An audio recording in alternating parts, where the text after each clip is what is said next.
ప్రార్థన చేద్దాం. చిన్న ప్రార్థన చేసుకొని మన వాక్యం విందాం. ప్రేమగల తండ్రి, నీ బిడ్డలను బట్టి వందనాలు చెల్లిస్తున్నాం. చిన్నగా కొడుకొని తండ్రి చాలా మంది రాలేకపోయారు. ఆయనను మాతో మీరు మాట్లాడుతున్నందుకు వందనాలు చెల్లిస్తూ ఉన్నాం.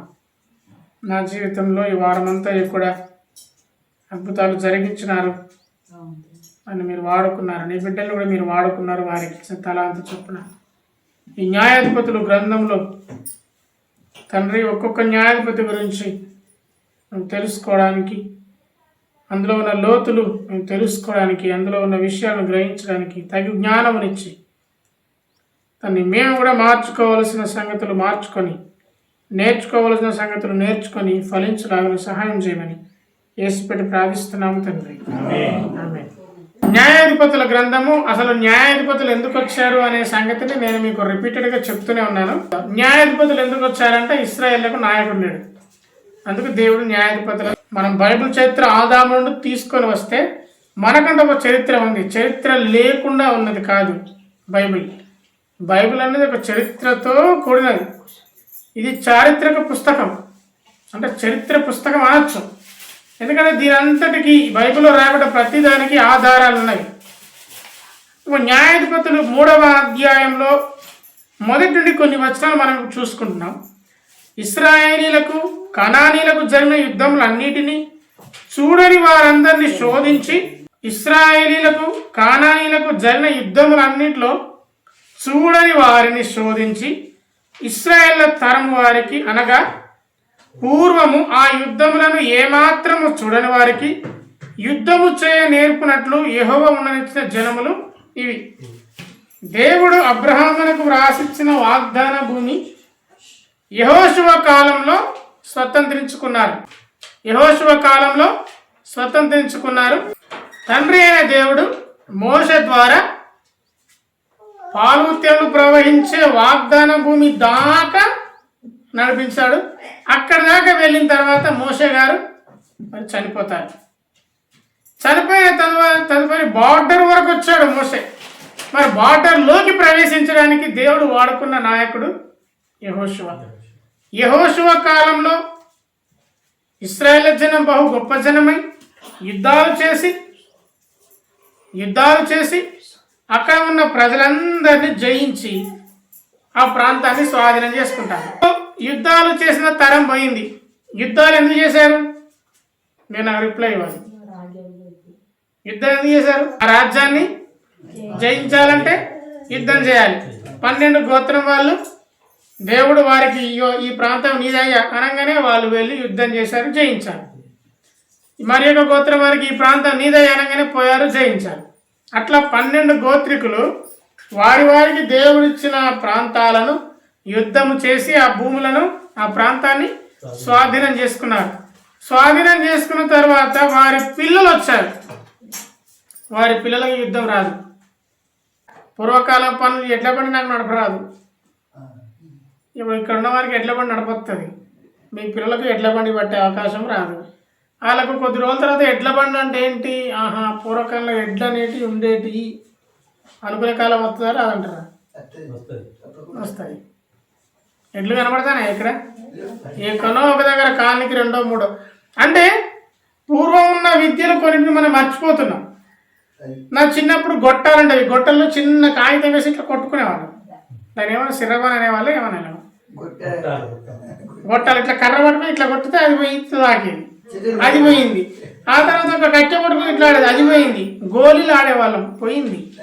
డెక్కీసలు ఆడేవాళ్ళం, అది కూడా పోయింది. ఒక దారానికి ఆ డెక్కీసని కట్టి ఇలా ఆడేవాళ్ళం, అది పోయింది. అంటే తరాలు మారుతుంటే కొన్ని అంతరించిపోతున్నాయి. ఇప్పుడు ఈ తరానికి మేము చిన్నప్పుడు గిట్లా ఆడాము అంటే ఏంటిది అని అడుగుతారు. మేము గోళీలు ఆడామంటే గోళీలా అంటే ఏంటి, టాబ్లెట్లా అనేవాళ్ళు కూడా ఉంటారు. మేము మొక్కతో కూడా ఆడాము, శంషతో కూడా ఆడామంటే ఇదేంటిది అనేవాళ్ళు ఉంటారు. ఒక గొట్టంలో ఒక కాగితం పెట్టి ఇట్లా కొట్టుకున్నాం ఏంటి అనే కాలం వచ్చింది. అట్లాగే ఇశ్రాయేళ్లలో కూడా యుద్ధాలు చేసి జయించిన తర్వాత యుద్ధాలను మర్చిపోయారు కొందరు. అంటే యుద్ధాలు అంటే ఏంటో అర్థం కాలేదు కొందరికి. ముందు తరం వాళ్ళు యుద్ధాలు చేసి సంపాదించి పెట్టారు. ఇప్పుడు దాన్ని కాపాడుకునే బాధ్యత ఎవరిపైన ఉంది? తర్వాతి తరం పైన ఉంది. మన తండ్రులు మనకు కొన్ని సంపాదించి పెట్టారు, కాపాడుకునే బాధ్యత ఎవరిపైన ఉంది? తర్వాతి తరం వారిపైన ఉంది. ఇప్పుడు ఇశ్రాయేలీయులకు దేవుడు కొన్ని నిబంధనలు ఇచ్చాడు. ఆ నిబంధనలు ఇచ్చి యుద్ధము చేయడానికి అవకాశం కల్పించి యుద్ధంలో విజయం ఇచ్చిన తర్వాత ఆ ప్రాంతాన్ని స్వాధీనం చేసుకున్నారు. కానీ ఆ ప్రాంతంలో ప్రజలందరూ యుద్ధాలు ఏంటో తెలియదు కాబట్టి వారికి ట్రైనింగ్ ఇవ్వడానికి కొంతమంది జనాలను యెహోవా బ్రతకనిచ్చాడు. దేవుడు బ్రతకనిచ్చిన తర్వాత దేవుడు వారికి ఒక టెస్ట్ పెడదాం అనుకున్నాడు. దేవుడు వారికి ఏమని నిబంధన చేశాడంటే ద్వితీయోపదేశకాండము 7వ అధ్యాయము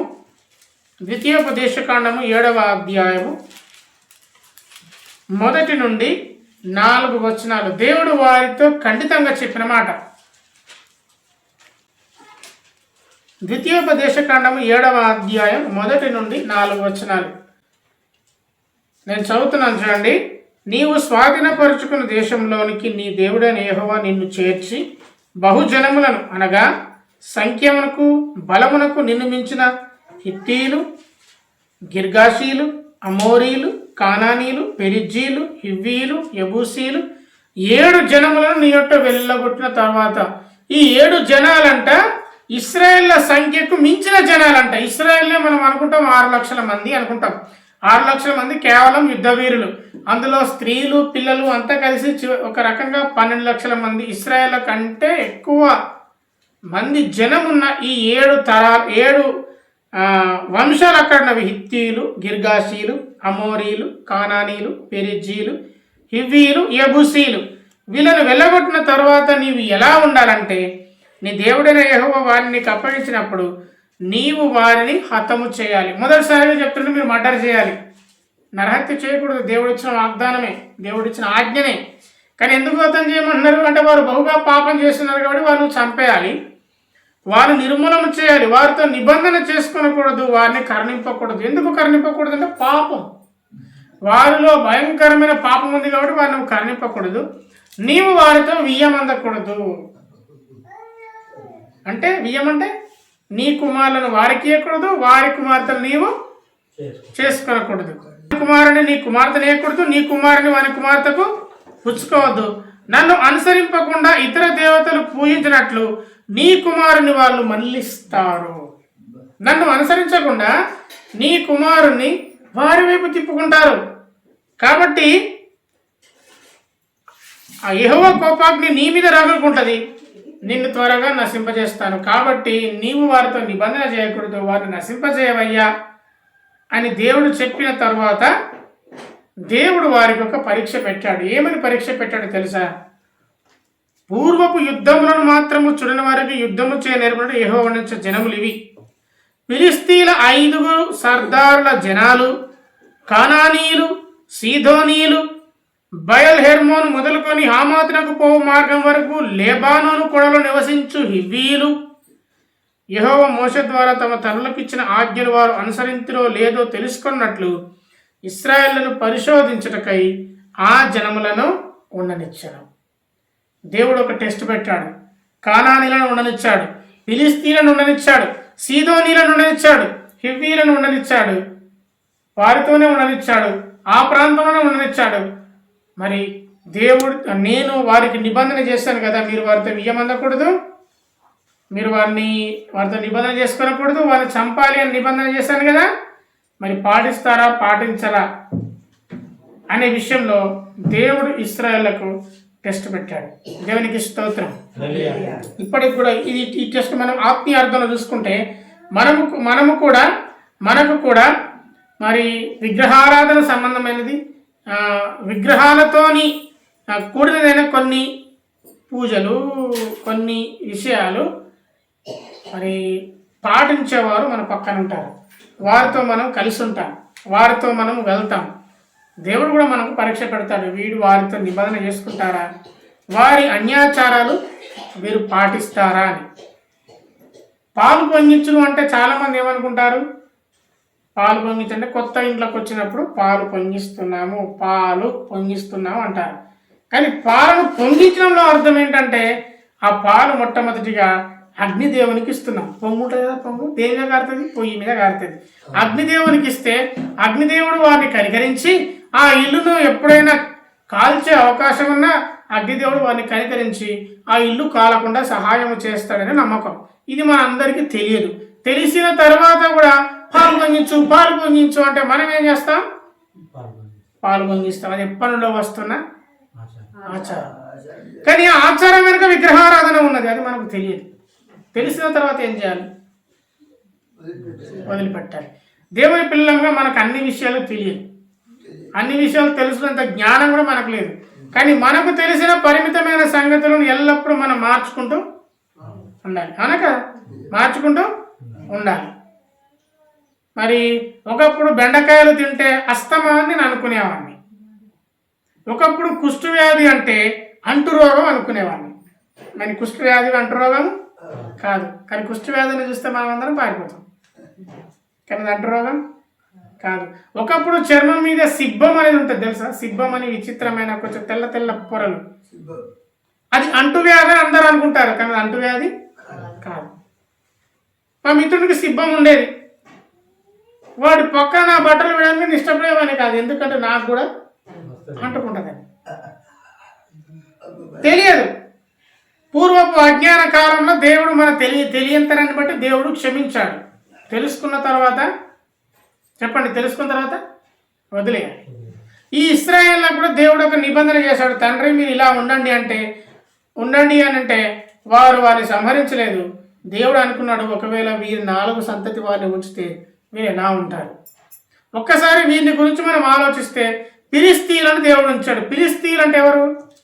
ఇప్పుడున్న పాలస్తీనా వారు. పాలస్తీనా దేశం తెలుసు కదా మీకు? పాలస్తీనా అనే ఫిలిస్తీన్ల దేశం.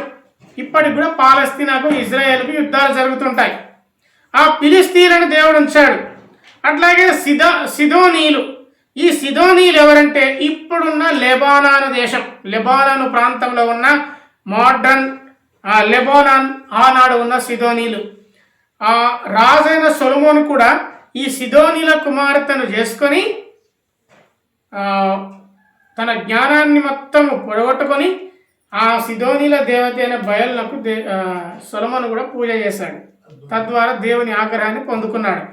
అట్లాగే యెజబెల్, ఇశ్రాయేలీల రాజైన భార్య అయిన యెజబెలు, ఆమె ఎవరంటే సిదోనీల వంశముదే. ఈ యెజబెలు రాణి యొక్క తండ్రి పేరు ఎతిబాల్.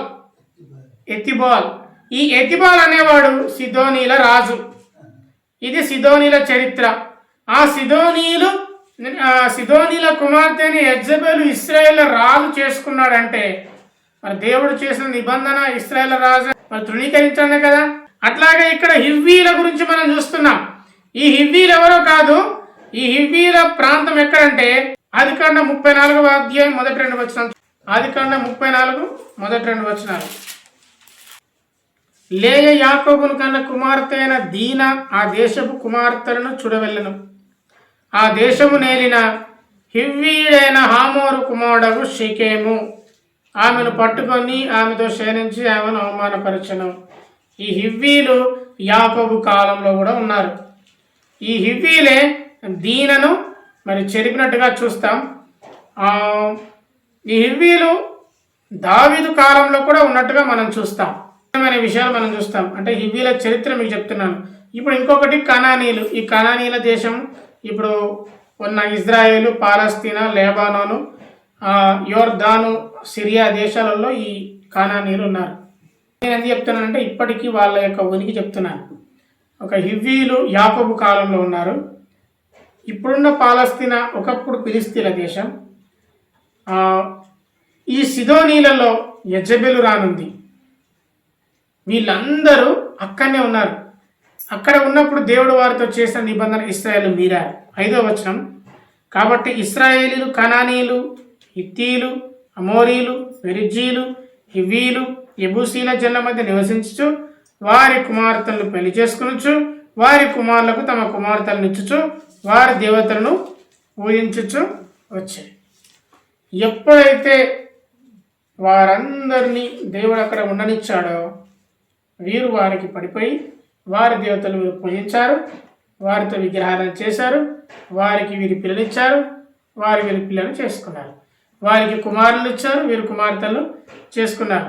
దేవుని పిల్లలుగా కొన్నిసార్లు మరి మన దగ్గర కూడా మనకు సమీపంగా కూడా కొంతమంది మరి అన్యాచారాలు పాటిస్తూ విగ్రహారాధన చేసే మరి మనల్ని విగ్రహారాధనలోకి నడిపించే దేవుని బిడ్డలు అనకూడదు, కానీ వారు కూడా ఒకప్పుడు దేవుని బిడ్డలే. వారు రాబోతున్న దినాల్లో దేవుని చిత్తంతో వారు రక్షింపబడతారు. వారితో మనకు సహవాసం కొన్నిసార్లు మంచిది కాదు. కాబట్టి చెడ్డవారితో స్నేహము అది ఎప్పటికైనా ప్రమాదం కదా, ప్రమాదం. ఈ ఇశ్రాయేలు అదే చేశారు, చక్కగా చెడ్డవారితో స్నేహం చేశారు, చక్కగా పూజ చేశారు. యెహోషువ గ్రంథం 23వ అధ్యాయం పక్కనే ఉంటుంది. యెహోషువ 23వ అధ్యాయం 12 నుండి 14 వచనాలు.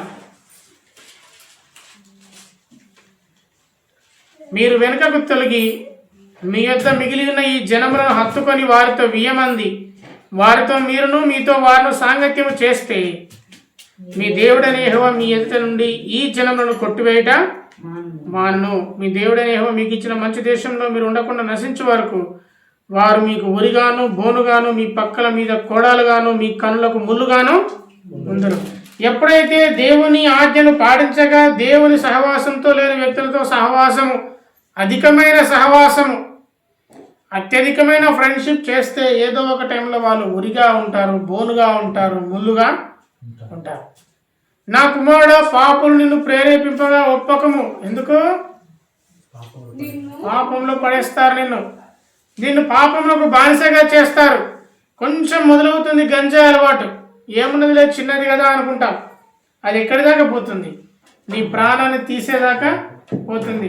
తాడ్చుల్లో గంజాయితో చనిపోయిన వ్యక్తులు లేరా? గంజాయి వాడి మరలేదా? ఉన్నారు. నా స్టూడెంట్ కూడా ఉన్నాడు. అరే ఇంత చిన్న వయసులో రిప్పు రెస్ట్ ఇన్ పీస్ అని పెడుతున్నారు. ఎలా చనిపోయాడంటే అన్నయ్య గంజాయి వాడి. క్లాస్లో ఉన్న వ్యక్తి. ఎవరితోని మన సహవాసం అనే విషయాన్ని జ్ఞాపకం పెట్టుకోవాలి. కీర్తనలు 106:35 వచనం. అన్యజనులతో సహవాసము చేసి వారి క్రియలు నేర్చుకుని. అన్యజనులతో సహవాసం చేస్తే వారి క్రియలు కూడా మనం నేర్చుకుంటాం. ఇశ్రాయేలు చేసిన పని అదే. అన్యజనులతో సహవాసం చేశారు, వారి పనులు వీళ్ళు నేర్చుకున్నారు. ఎవరితో నీ సహవాసం? నీ సహవాసం ఎవరితో ఉంటే వాళ్ళు చేసే పనులే నీవు చేస్తావు. వారు విగ్రహారాధన చేశారు. నిర్గమకాండము 34వ అధ్యాయం 16వ వచనం. నిర్గమకాండము 34వ అధ్యాయము 16వ వచనం.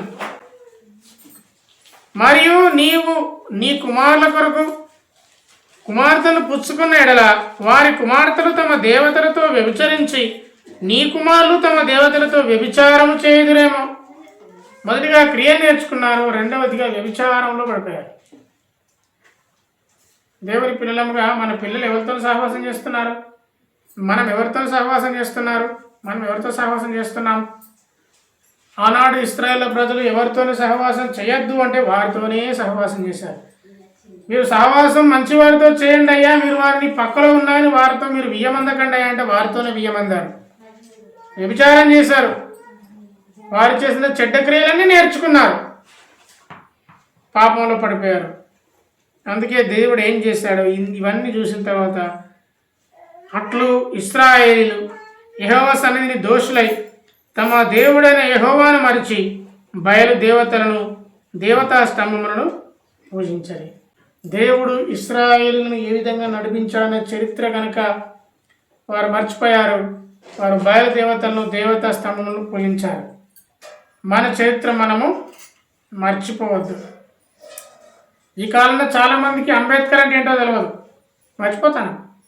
గాంధీ మహాత్ముడు ఏం చేశాడో తెలియదు, మర్చిపోతాను. తెలుసుకునే ప్రయత్నం కూడా చేయట్లేదు. మన క్రైస్తవ మిషనరీలు ఎంతగానో కష్టపడ్డారో తెలియదు. నేను మిషన్ హాస్పిటల్లో పుట్టాను. నేను కనుక ఆ కారణం కనుక హాస్పిటల్లో లేవు. 1991 హాస్పిటల్ ఎక్కడి? ఇప్పుడు సందుకోటి వీధికోటి హాస్పిటల్ కరీంనగర్లో. ఒక 10 సంవత్సరాల క్రితం ఇంత హాస్పిటల్ ఎక్కడివి? అదో ఒక 35 సంవత్సరాల క్రితం హాస్పిటల్ ఎక్కడివి? ఎక్కడికి పోవాలంటే మిషన్ హాస్పిటల్కి. ఆ మిషన్ హాస్పిటల్ కట్టించేది ఎవరు? క్రైస్తవ మిషనరీలు. క్రైస్తవ మిషన్లు లేకపోతే ఈ వైద్యం ఎక్కడిది? దేవుని పిల్లలముగా ఈ విషయాలని ఆలోచన చేస్తున్నప్పుడు దేవుని బిడ్డల ద్వారా మనం పొందుకున్న మేలు ఎంత గొప్పవి. మరి ఇశ్రాయేలు మర్చిపోయి బయలుదేవత స్తంభాలను పూజించారు. దేవుని కోపం వారిపైన మండింది. యెహోవా కోపం మండగా ఆయన అరమ్న హరాయి రాజైన కుషన్రి శతాయుము చేతులకు దాసులగుటకే వారిని అమ్మివేసను. 8 సంవత్సరాలు అరమ్న హరాయి దేశంలో వారు బానిసగా ఉన్నారు. ఈ అరమ్న హరాయి కనుక ఈ పదాన్ని మనం అర్థం చేసుకుంటే, అరమ్న హరాయి అంటే అర్థం ఏంటంటే 2 రివర్స్. అరమ్న హరాయి అంటే 2 నదుల మధ్య ఉన్న ప్రాంతం. ఆ 2 నదులు ఏంటంటే యూఫ్రటీస్ నది, టైగ్రిస్ నది మధ్య ప్రాంతంలో ప్రాంతం ఉంటుంది. ఈ అరమ్న హరాయి హారానుకు పద్దనరామునకు దగ్గరలో ఉంటుంది. హారాను పద్దనరాము అంటే ఎవరుంటారు అక్కడ? యాకోబునకు ఇస్సాకునకు భార్యను తీసుకొచ్చిన ప్రాంతం అదే. ఒకప్పుడు అబ్రహాము బ్రతికిన ప్రాంతమే అది అరమ్న హరాయి. ఆ ప్రాంతం నుండే దేవుడు వాగ్దాన భూమిని ఇచ్చాడు. అరమ్న హరాయి ఆ ప్రాంతంలో 8 సంవత్సరాలు వారు బానిసగా బ్రతికినప్పుడు ఇశ్రాయేలు యెహోవాకు మొరపెట్టగా యెహోవా కాలేబు తమ్ముడైన కనసు కుమారుడు ఒత్నీయేలు రక్షకునిగా ఇశ్రాయేలుకు నియమించి వారిని రక్షించాడు. ఇవన్నీ విషయాలు గమనిస్తున్నప్పుడు పాపంలో పడిపోతున్న జనులందరూ దేవునికి మొరపెట్టినప్పుడు ఒక న్యాయాధిపతిని పుట్టించాడు. అతని పేరే ఒత్నీయేలు. యెహోవా ఆత్మ అతని మీదకి వచ్చాడు కాబట్టి ఇశ్రాయేలుకు న్యాయాధిపతి యుద్ధానికి బయలుదేరి అరమ్న హరాయి రాజైన కుషని శతాయమును అతని చేతికి అప్పగించినప్పుడు అతను జయించాడు. 40 సంవత్సరాలు యుద్ధం లేక నెమ్మదిగా ఉంది. దేవునికి స్తోత్రం. చూడండి, చరిత్ర మర్చిపోయిన ఇశ్రాయేలు, నీ చరిత్ర నీకు తెలుసా? నీవు దేవుణ్ణి విశ్వసించడానికి ఎటువంటి పరిస్థితిలో దేవుని సన్నిధికి వచ్చావో ఆ చరిత్ర నీకు తెలుసా? తెలిసినప్పుడు నీవు మొదటి క్రియలు చేసి మరి నీతిమంతునివి కా. అందుకే ఎఫెసీ సంఘానికి అంటే కదా, నువ్వు ఏ స్థితిలో పడితేవో నీకు తెలియదు, నువ్వు మర్చిపోయావు. కాబట్టి నువ్వు మొదటి క్రియ చేసి నువ్వు మారు మనసు పొందు. నువ్వు మొదటగా రక్షింపబడ్డప్పుడు ఎలా ఉంది? నువ్వు మొదటగా బ్యాప్టిజం పొందుకున్నప్పుడు నీ ప్రార్థన జీవితం ఎలా ఉంది? అన్ని పోయి కొత్తవి వచ్చినాయా? అన్ని పోయినాయి. నేను ఎట్లా ఉంటా? నేను అనకూడదు. అన్నీ ఉన్నాయా? నీ మొదటి పరిస్థితి ఎలా ఉంది? ఇశ్రాయేలు అయితే మర్చిపోయారు. దేవుడు వారిని ఏ విధంగా విడిపించాడో మర్చిపోయి పాపం చేస్తున్నారు. దేవుని మాటకు విధేయత చూపట్లేదు. మరి దేవుని మాటకు విధేయతగా చూపకపోతే మరి దేవుడు మరి శత్రువులను పంపించాడు. వాడు 8 సంవత్సరాలు బంధించాడు. అప్పుడు దేవునికి వారు మొరపెట్టారు. నేను మీతో చెప్పేది ఏంటంటే, ఆ 8 సంవత్సరాల బానిసత్వం మనం రాకముందే, పాపపు బానిసత్వంలోకి మనం వెళ్ళక మునిపే, మరి దేవుని శిక్ష మనం పొందక మునిపే ఇప్పుడే మనం మారు మనస్సు పొందుదాం. ఇదే అనుకూల సమయం, ఇదే రక్షణ దినం. దేవుడి కృప మనకు దయచేయను గాక. నా ప్రేమ గల తండ్రి, కృపగల నాయన యేసుక్రీస్తు ప్రభువా, మరి ఆనాడు ఇశ్రాయేలు ప్రజలు నువ్వే విధంగా వారిని విడిపించావు, నువ్వే విధంగా వారికి విడుదలనిచ్చావో మర్చిపోయారు. ఈనాడున్న మేము మీరు ఏ పరిస్థితిలో మమ్మల్ని రక్షించారు, ఏ పరిస్థితిలో మీరు మమ్మల్ని విడిపించి తండ్రి మమ్మల్ని బలపరిచారో మేము మర్చిపోయే పిల్లలుగా ఉండకుండా, మేము రక్షింపబడ్డప్పుడు ఎటువంటి మొదటి క్రియలు చేశామో, మొదటి కార్యాలు చేశామో, ఎటువంటి ప్రార్థన జీవితాన్ని కలిగినామో అటు పరిస్థితిలోనికి నీవు మమ్మల్ని నడిపించండి. వాక్యం విన్న నీ బిడ్డలందరూ ఫలించి అభివృద్ధి పొందడానికి సహాయం చేయండి. మరి మా మందిరమును, మా చర్చిని, అట్లాగే నీ పిల్లలను మీరు దీవించండి. దేహమే దేవాలయం అని చెప్పావు. దాన్ని మీరిచ్చిన దేహంతో మేము పాపపు క్రియలకు వెళ్లకుండా నీతి క్రియలు జరిగిస్తూ మా నీతికి ఆధారమకు దేవా, మేము నమ్ముకున్నప్పుడు, మా నిరీక్షణ నీపైన ఉంచినప్పుడు మమ్మల్ని మీరు ఆదరించి దీవిస్తారని నమ్ముచు నీ దీవెనకరమైన మాటలు వినడానికి కృపనిచ్చావు, నేర్చుకోవడానికి సహాయం చేస్తున్నందుకు వందనాలు చెల్లిస్తూ, నడిపించబడ్డ నీ పిల్లలందరినీ మీరు దీవిస్తున్నందుకు వందనాలు చెల్లిస్తూ, నీ వాక్యం తప్పిపోకుండా చెడ్డ సహవాసము చేసి చెడ్డ క్రియలు నేర్చుకునే వారముగా ఉండకుండా మంచి సహవాసముతో మంచి క్రియలు చేసే వారముగా, క్రియలు లేని విశ్వాసం మృతము అని నీ వాక్యం సెలవిస్తున్నట్టు మంచి క్రియల ద్వారా నీ రాజ్యం పొందుకుంటకు సహాయం చేయమని యేసు నామమున ప్రార్థించి వేడుతున్నాము తండ్రి. ఆమేన్.